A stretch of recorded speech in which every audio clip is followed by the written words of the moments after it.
Eu já quero começar essa rodada de comentários chamando exatamente o José Maria Trindade, que está lá em Brasília, sabe tudo que acontece nos corredores do Congresso Nacional, do Palácio do Planalto. Zé, mais um capítulo nessa novela agora envolvendo essa crise entre os poderes, o presidente Lula se manifestando.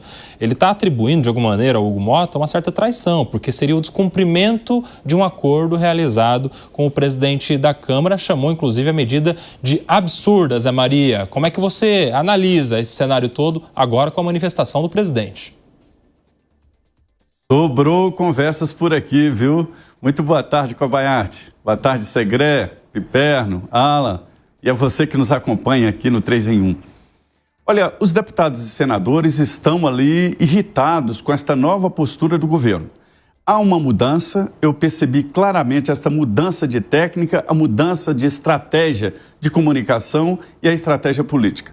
O governo admite de vez que tem um governo minoritário, é um governo de esquerda com um Congresso de direita e decidiu partir para o confronto. Já me diziam ali nos bastidores do Congresso Nacional que a própria indicação da deputada Gleisi Hoffmann para o ministro na secretaria, ela é ministra-chefe da Secretaria Especial de Relações Institucionais, já foi um indicativo de que o governo partiria exatamente para o porrada e bomba, como diz aquela Valesca Popozuda, né, que diz que agora vai ser na porrada e bomba. É essa a nova estratégia do governo, gritar. Me disse hoje um ministro em frente do Palácio, cansamos de ser cordeiros.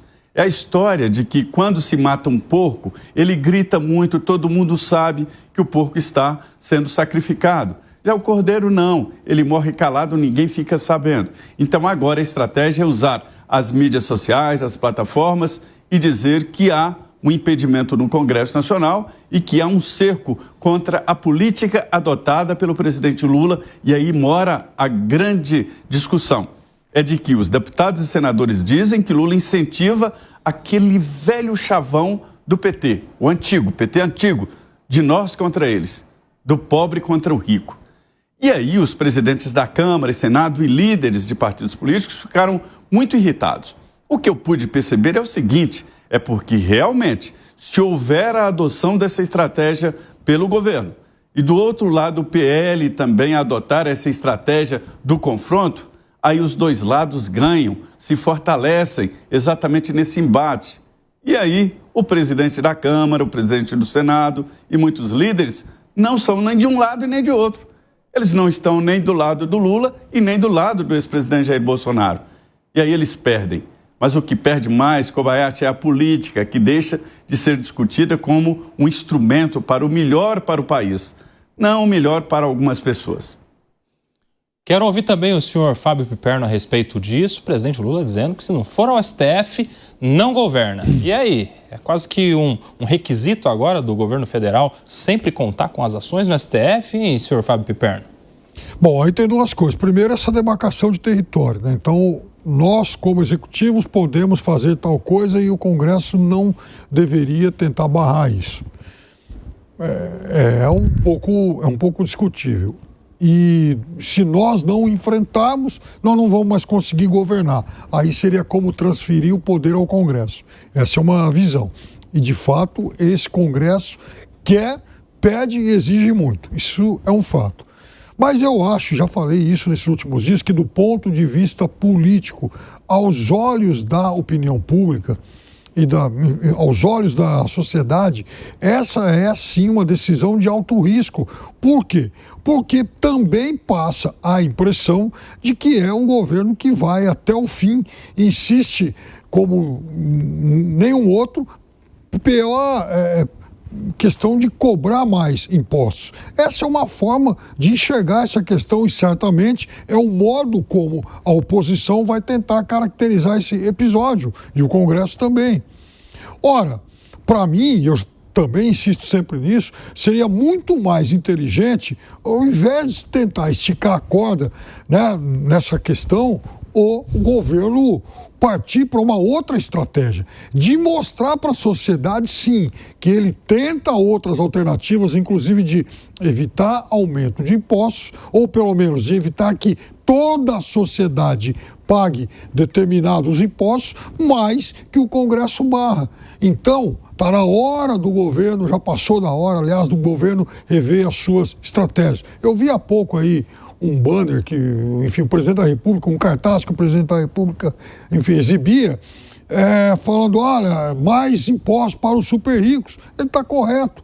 Mais impostos sobre os super salários, ou corte dos super salários. Ele está correto. Agora, o IOF, que vai incidir indiscriminadamente sobre todo mundo, aí eu acho um erro político muito sério.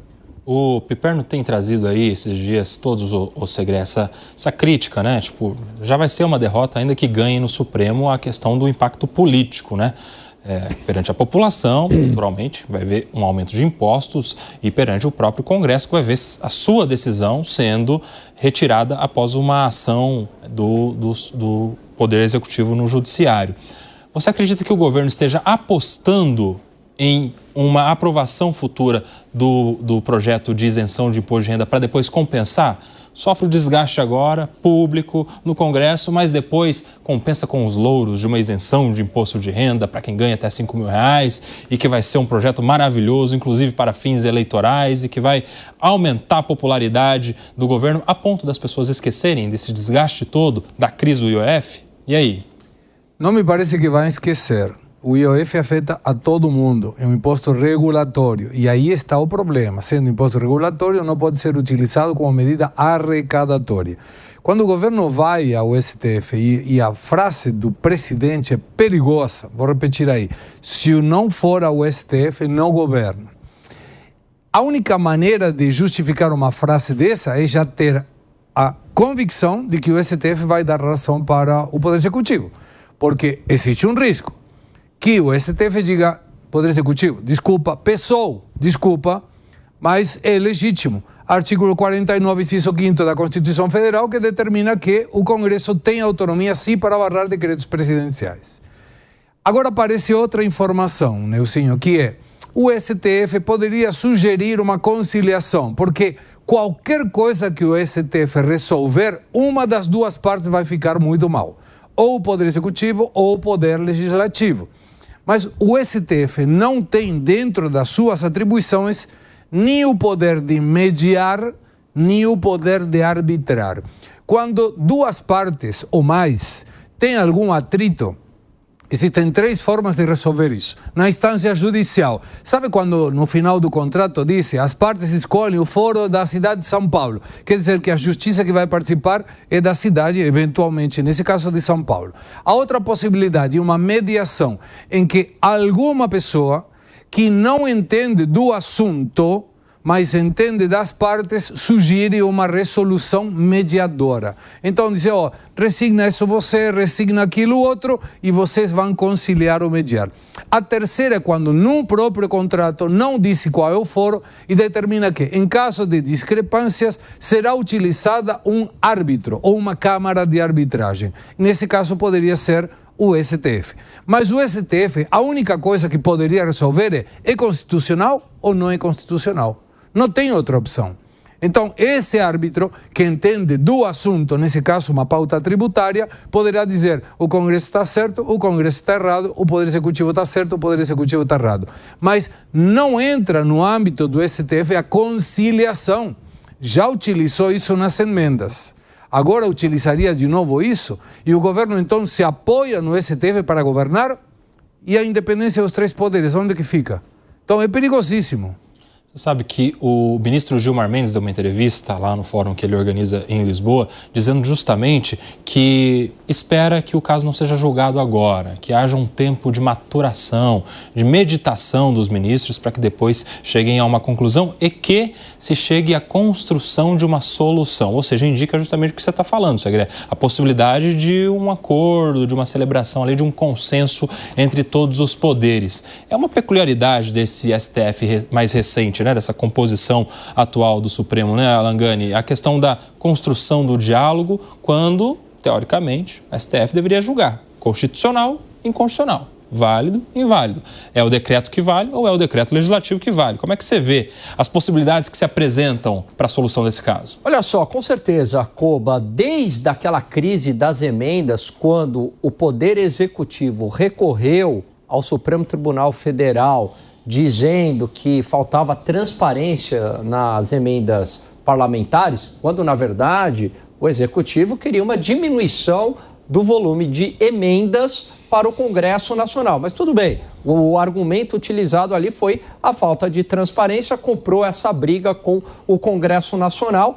A partir daquele momento, o Supremo virou uma espécie de poder moderador, de fiador da governabilidade, né? Tentando encontrar um meio termo entre o Congresso e o Poder Executivo, antes mesmo de partir para uma decisão falando, olha, tem que pagar emenda, não tem que pagar emenda, tem que ter transparência, não tem que ter transparência, né? As soluções ali, Koba, eram negociadas caso a caso, você tinha prazo, né?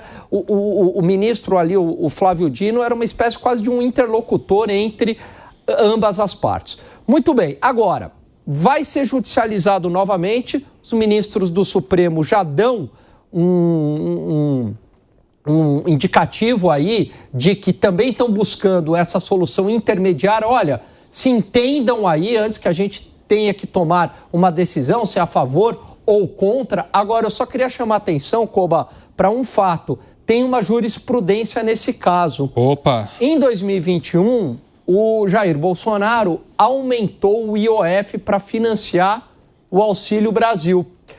E os partidos, à época de oposição, recorreram ao Supremo Tribunal Federal.